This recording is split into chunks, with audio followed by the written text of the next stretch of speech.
CDA's Unsung Hero Award for Andrea Panaritis will be presented by Larry Wilkerson. Larry brings a peerless authority and historic perspective to the policy work he does on Cuba.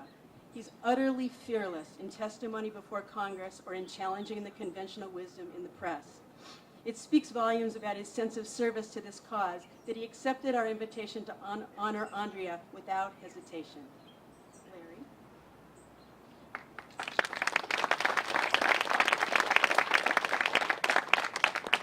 Thank you. I would really like to pick up where Sarah left off, but I won't, because my purpose is different, and my purpose is truly dear to my heart. I'm reliably informed that the stone and sand is the symbol of the Christopher Reynolds Foundation. I say reliably informed because I looked on the internet. Only there was no explanation of why. But being an aficionado, if you will, of Eastern literature, Japanese, Chinese, Korean, and so forth, I had a hint that it was probably, as it is in that literature, a much-used image. The sand upon the stone grinds the impenetrable and the impervious away, slowly but surely. Sand, in this respect, is different from water, the other natural element that is often used in a similar metaphoric way in both Eastern and Western literature. Sand, unlike water, is gritty and tough. You might say its hardness in small, sophisticated quantities opposing hardness in huge, obdurate quantities. How appropriate an image to describe Andrea Panaritis. In Lasiforum, in the spring of last year, Princeton University historian Stanley Katz penned an article aptly entitled, "A Short, Sad History of Cuban-American Academic Collaboration Since 1997. You could pretty much sum it up a lot wider than just academic collaboration. In the article, though, Katz writes this, quote, "I set about raising funds to begin a program of cooperation with Cubans. From the start, our principal funder was a small New York organization, the Christopher Reynolds Foundation, led by the formidable executive director, Andrea Panaritis." At first blush, as I read this, formidable didn't work. I think of formidable as a T-Rex. Andrea is not a T-Rex. And yet, as I thought about it, I realized that formidable is apposite. Refined with generous, kind, indefatigable, formidable is indeed quite a word for describing Andrea. Matsuo Basho, who is Japan's, in my estimation, greatest haiku artist, uses a stone image in one of his haikus, "Kiku no hana sakuya isha no ishi no ai," which is to say, chrysanthemum flowers bloom, dash, even in the stone dealer's yard. Temper the formidable with the soft and delicate beauty of the chrysanthemum, a telling and oft-used symbol in Japanese poetry, as frequently, for example, as the cherry blossom, and one completes this image, formidable and beautiful. That is Andrea Panaritis.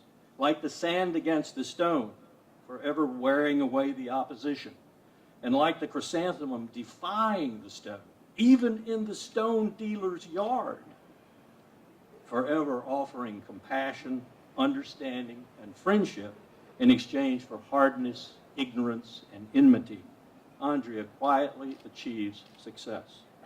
In January with Tase, I was in Havana and met Sergio Jorge Pastrana, and for the first time, Dr. Teresita Borges Hernandez, both much involved in Cuban science and environmental issues. After hearing their briefings and talking with them afterward, I had to get them up to Boston to the global conference there of the Global Institute on Climate, Oceans, and Security.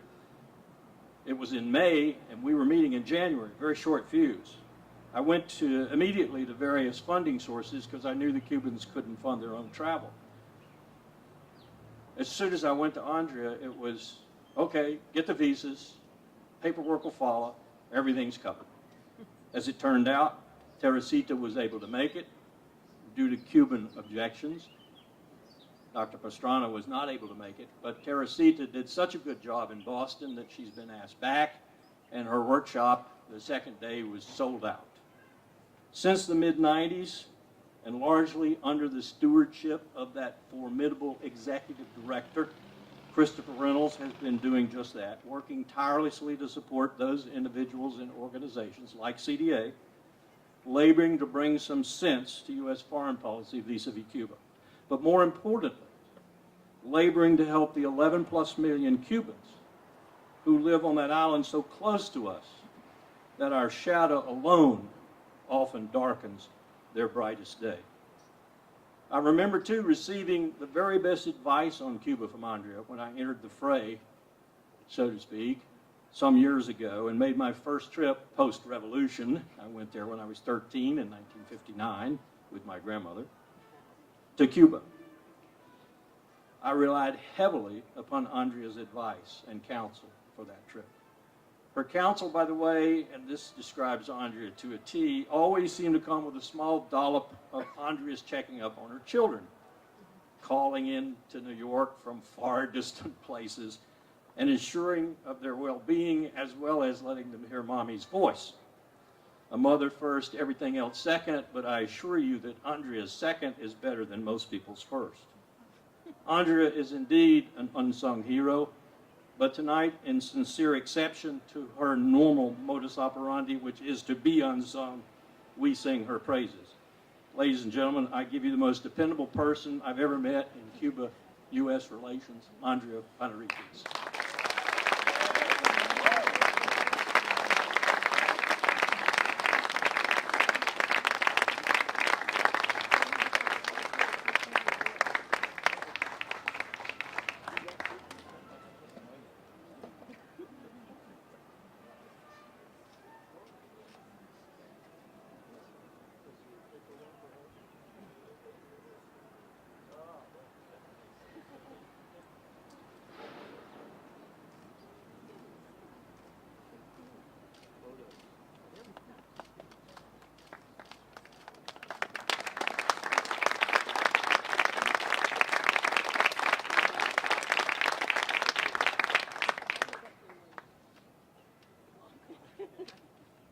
Thank you. I really don't know how to follow that. I have comments, but I think I will dispose of them and just say two things, one personal and one professional. Francis Wenig was saying earlier today that everybody has a story about the Mott House, and I do too, and mine is that my very first job in Washington was hired by Bill Goodfellow in the back of the room, Xeroxing materials for work on Vietnam in the basement of the Mott House, and I just was there, and it looks pretty much the same. And I look around, and I'm reminded of the word in Spanish, acompañar. The English translation, I think, is for, but it's something like partnership, accompaniment, walking side by side and in community. And there are so many people here that have been a dear part of my community who have taught me and inspired me, like Bill, like Tom Vallely from Harvard, and Francis Zwenig, who are some of my oldest and dearest friends.